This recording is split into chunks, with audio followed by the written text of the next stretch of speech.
General's Mounted Color Guard was established to represent Fort Riley's rich cavalry heritage. The importance of it is that it ties us back. It's a visual tie back to our past. And there's just something majestic about a horse that people are drawn to. It can be a small hometown parade, and you're riding down that street with the colors leading the parade, and you're passing their hometown hero flags, right? And underneath that flag is a little boy who, as they pass, probably 6 years old, and his mouth just wide open in awe, then cracks a smile to you. It's probably the most impactful thing we do because something about horses ties us back to our past, which somehow pushes us all the way back to who we are. Well, Cheyenne, I hope you're ready, because we sure are. That's your Army buddies a couple states over, right from Fort Riley, Kansas, home of the 1st Infantry Division, and the Commanding General's Mounted Color Guard proudly presents a cavalry tactics demonstration just for you. It takes a lot to learn the pattern, right? Just learn the basic pattern. And then there's a lot too that one horse can go down, just get sore, need a temporary day off. That can change 3 things. I have to move one person to a different horse, but they're not as skilled on this upper level horse. This year we were practicing 3 days a week, Monday, Wednesday, Friday, and it adds up kind of quick.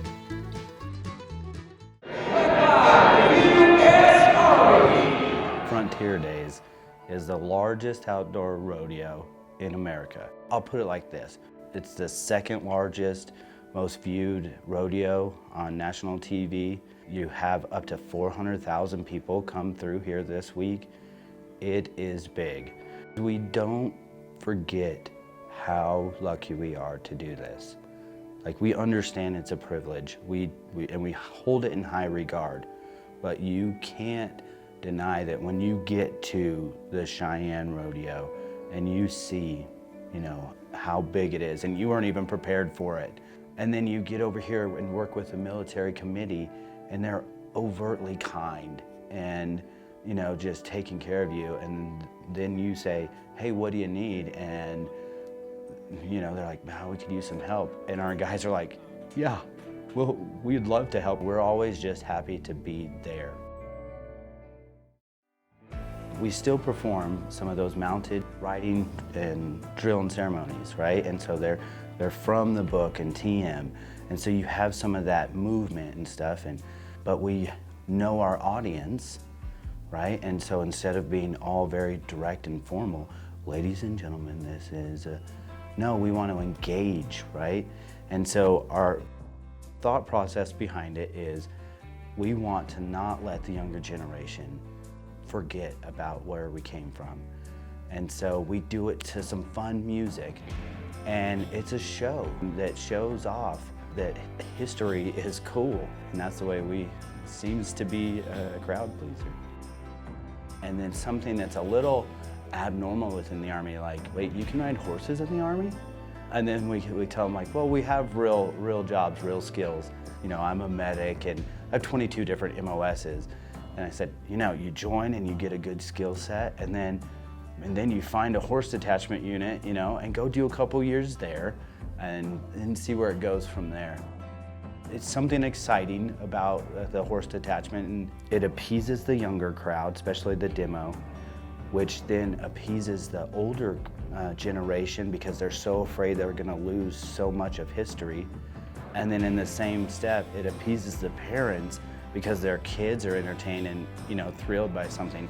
And if we can plant one small seed that the Army is a great place to live in, to be a part of, to have as a profession, then we've done our job. What tends to be the most impressive is what we call bomb-proof horses. The fact that our horses can take those shots, right, as we're shooting, and the small explosions that go off during this, and not falter, they just keep going. We are one of 6 remaining horse detachments left in the United States Army. We have about 120 U.S. Army branded horses and mules left. And I think that's significant because the U.S. Army brand, it doesn't happen much anymore. That's a thing in the past that we kind of keep alive. And so we take great pride in that, knowing that our horses are still part of that.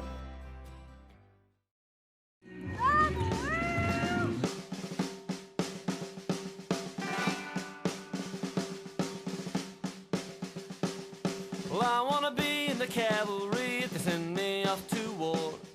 I want a good steed under me like my forefathers before. I want a good mount when the bugle sounds and I hear the cannons roar. Well, I want to be in the cavalry if they send me off to war. Well, I want a horse in a volunteer force that's riding forth at dawn. Please save for me some gallantry that will echo when I'm gone. I beg of you, Sarge, let me lead the charge and the battle lines are drawn. Let me at least leave a good hoofbeat that remember loud and long. Well, I'd not a good foot soldier make, I'd be sour and slow at march. And I'd be sick on a Navy ship and the sea would leave me parched. But I'll be first in line if they let me ride, by God, you'll see my starch. Low back o'er the heath with the laurel wreath underneath that victory arch. Well, I wanna be in the cavalry if they send me off to war.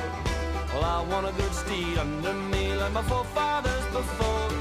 I want a good mount when the bugle sounds and I hear the cannons roar. Well, I wanna be in the cavalry if they send me off to war.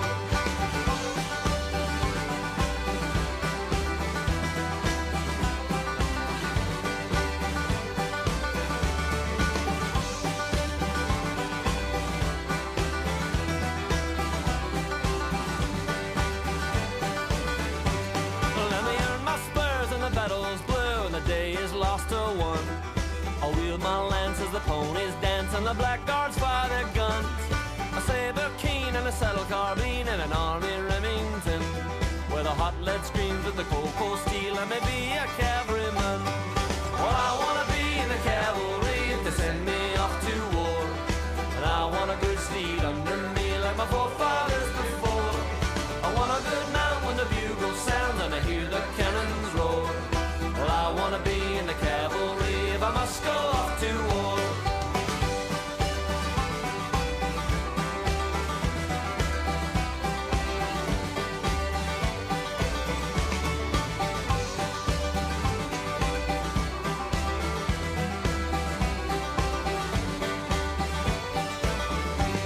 Let them play their flutes and stir up my boots and place them back to front. 'Cause I won't be back on the riderless black and I'm finished in my hunt. Well, I wanna be in the cavalry if they send me off to war. Well, I wanna be in the cavalry, but I won't ride home no more.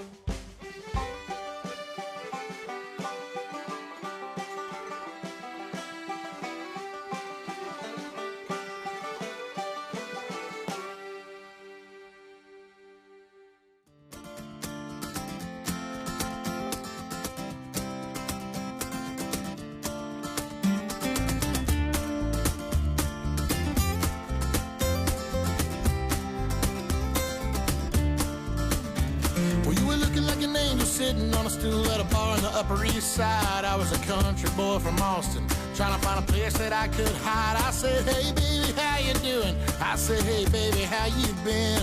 You said, I heard that line before, boy, but from you, I want to hear it again, yeah.